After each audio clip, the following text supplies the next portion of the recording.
Mataas mong kumain, labas ka ulit. Ano, dito ka ulit sa labas ha. Kung mapapansin nyo mga kasinag, ang binibigay kong pagkain kay Pagaspas ay yung ano, ginayat-gayat ko lang. Hindi ko hinahati ng maliliit para matuto siya mga kasinag kung paano himay-himay yung ganyang kalaking ano, slice ng karne. Kasi pag nasa wild na siya, pag nanghuli siya ng kanyang pagkain, ganun din ang gagawin niya. Mahirap naman kasing sanayin siya na yung basta bibigay ko na lang na hindi na siya maghihirap. Parang training din sa kanya yung mga kasinag na ganyan ang kanyang pagkain, yung may mabuto. Kagaya yan, hita yan may buto yan. Mas maganda yung ganyan para masanay siya mga kasinag, para kung umalis man siya dito sa bahay, umalis man siya sa puder ko, matuto na siya. Marunong siya mga kasinag kung paano gutay-gutayin yung kanyang manahunting na pagkain. Slice na maliit, pag binigay ko nilulunok na. Wala nang challenge sa kanya. Mas maganda yung mga ganyan na may challenge siya, matututo siya na kung paano niya hati-hatiin, gutay-gutayin yung pagkain na ibinibigay ko.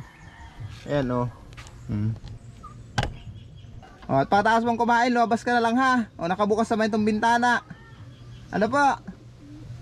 Labas ka lang dyan. At ako'y may gagawin muna.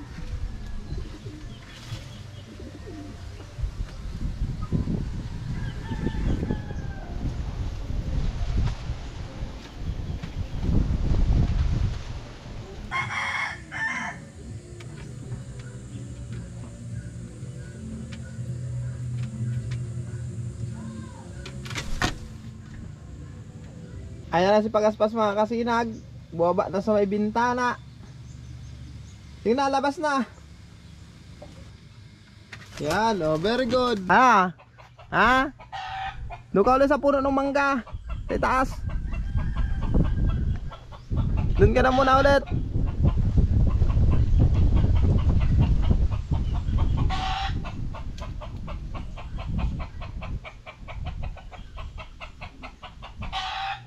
Abangan ko dito sa kabila. Doon ko pa istambayin sa itaas ng puno.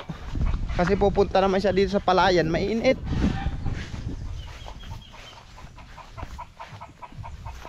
Ayan Opo. Mainit. Doon ka lang sa itaas ng puno ng mangga. Tingnan, doon ka lang. Doon ko punta sa palayan. Mainit dyan.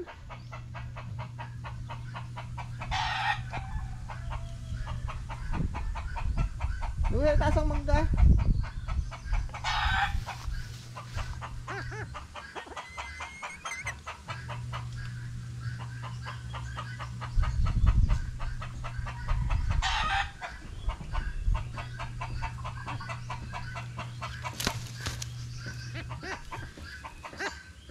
Opo, balik ka doon sa loob. Doon, so may mangga ka. Apres ko doon.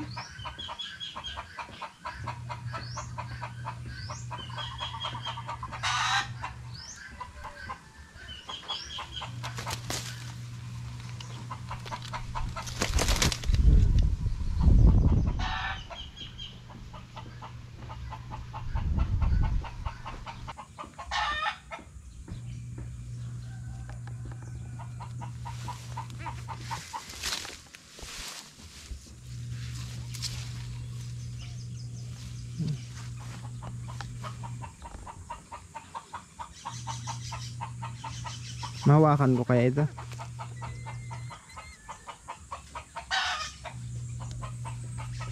Nahawakan.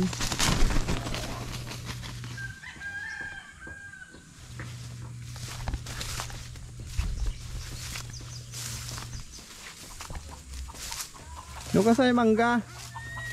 Opo.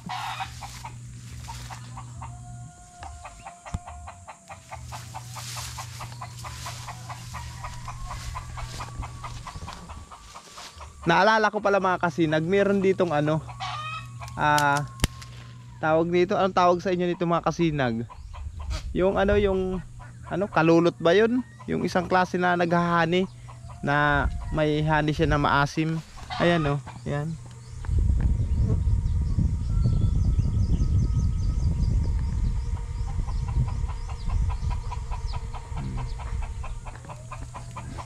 Kalulot yan kung tawagin. Yung ano, sukot ba yun?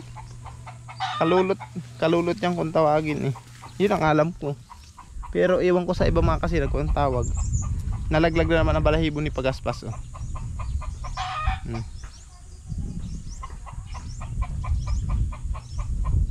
Ay, yung mabalahibo niya, iniipon ko. Kada makita ako, iniipon ko. Lalagay ko lang dun. Mga kasinag, ayun na si Pagaspas. Oh. Ayun, nasa hubong. Nakita niyo yun? Nagbibilad. Ayun siya. Ayan na. Ayan. Ayan na si Pagaspas. Nagbibilad-bilad. Lipad na. Doon sa taas ang puno.